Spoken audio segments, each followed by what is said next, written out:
एक बार की बात है, कबीरदास जी कुटिया के पास एक वैश्या ने अपना अड्डा बना लिया। कबीरदास जी तो रोजाना भजन कीर्तन करते और भगवान का नाम लेते। वहीं दूसरी ओर सामने वैश्या के कोटे में नाच गाना होता। कबीरदास जी को यह बिल्कुल भी अच्छा नहीं लगता। वहाँ बड़े अजीब अजीब से लोग आया करते जो गंदी गंदी बातें और हरकतें नाच गाना की आवाज़ों से कबीरदास जी प्रभु के ध्यान लगाने में बाधा महसूस करने लगे। एक दिन कबीरदास जी वैश्या के कुटिया के सामने गए और उसे बाहर बुलाया। कबीरदास जी बोले, आप यहाँ जो कर रही हैं वह बिल्कुल भी अच्छा नहीं है और इससे मेरा प्रभु में ध्यान बार बार भटक रहा है। आप यहाँ से चली क्यों नहीं जाती?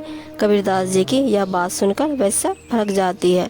वह उच्च स्वरों में बोलती है, ऐ फकीर, तू मुझे यहाँ से भगाना चाहता है? अरे समस्या तुझे है तो तू यहाँ से चला जा।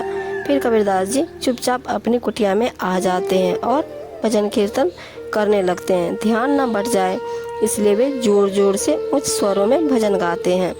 इससे उस वैश्या के यहाँ आने वाले लोग कबीरदास जी के भजनों से प्रभावित होते हैं। वे भी कबीर जी के भजन सुनने के लिए उनके पास बैठ जाते हैं। वैश्या सोचती, यह क्या हो रहा है? सभी लोग वहाँ जा रहे हैं, ऐसा होगा तो ऐसे में तो मेरा धंधा चौपट हो जाएगा। वैश्या अपने लोगों के साथ मिलकर कबीरदास जी की कुटिया में आग लगा देती है। जलते हुए कुटिया को देख कबीरदास जी बड़े करुण स्वर में कहते हैं, हे ईश्वर तो आप भी यही चाहते हैं कि मैं यहाँ से चला जाऊँ? ठीक है, मैं आपकी आज्ञा स्वीकार करता हूँ। इसी दौरान एक चमत्कार होता है।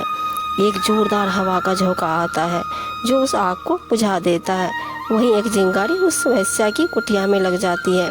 अब वैश्या की कुटिया जलने लगती है। इसे देख वह वैश्या मदद के लिए पुकारती है, लेकिन तब तक उसकी कुटिया पूरी तरह जल जाती है।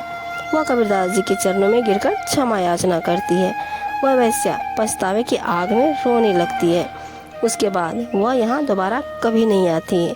इसलिए कबीरदास जी कहते हैं, जो ईश्वर को हर रोज़ याद करता है, ईश्वर भी मुसीबत के समय उसकी पुकार जरूर सुनता है।